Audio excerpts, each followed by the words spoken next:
I went to University of San Diego and University of Southern California. I ended up getting my degree at University of San Diego through the mail because I got a job and never went back to school.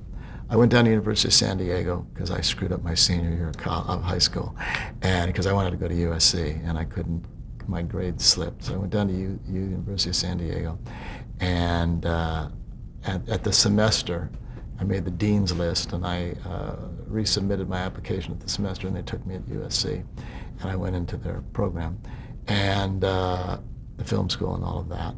And 3 years into that, 2.5 years into that, yeah, it was three. I had completed 3 years of school. I got a job. Marlo was dating Len Goldberg at the time, and Lenny Goldberg was running Screen Gems Television. And that summer, he said to me, do you want to, you're working for Danny Thomas Productions or Thomas Leonard Productions in the mailroom. Do you want to work somewhere else for a summer? And I said, I'd love to. And he brought me over, and for the first part of the summer, I worked kind of as a runner assistant of his. And then he said to me, I'm going to assign you to a producer, and you'll be an assistant to the producer. And I met a saint by the name of John Epstein, who produced many, many television shows, a good journeyman in television, did a lot of things for Universal and Screen Gems, and did Rat Patrol and things before I had met him. And it was the third year of The Flying Nun, and John was producing that for them as a contract producer at Screen Gems and doing some other things too. And John said, just follow me, do what I say, listen, you got something to say, tell me.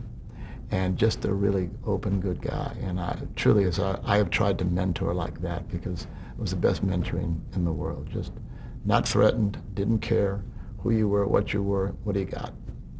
Help. If you can help, great. If you can't, be quiet and keep learning. And very shortly into my stewardship with him, he brought me along quickly and finally said, go dub that, I said, go dub it. He said, yeah, you've seen me dub these, you know what you're doing, you grew up in this business, go do that. And so I went in and like 8th episode into the 3rd year of The Flying Nun, I dubbed the show. And it was I was just, and they'd say to me, go do the first cut, bring it to me. And he just threw me in, and it was wonderful. It was a great, and he helped me along, criticized and fixed, and it was a wonderful experience. He was a dear, dear man. And from there, what happened? Oh, from there, Lenny asked if I wanted another job, and it was about time to go back to SC. And I said, and one of my last classes at SC, an teacher had said, because there were a lot of graduate students that had come back and went classes because they couldn't get jobs. And a teacher had said, if you can get on a lot at any studio and get in the job process, don't sit here. And that always stayed with me clearly because I used to wave at the guards as I went by at various studios.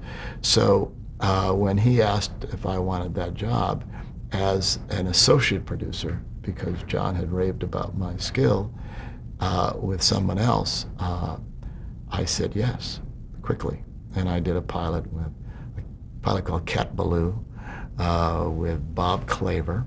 And then he asked if I wanted to be an associate producer for another fellow, a young hotshot kid himself, a few years older than me, by the name of Paul Younger-Witt. And I said, yeah, I'll do that too. And Paul Younger-Witt and I have been attached at the hip ever since.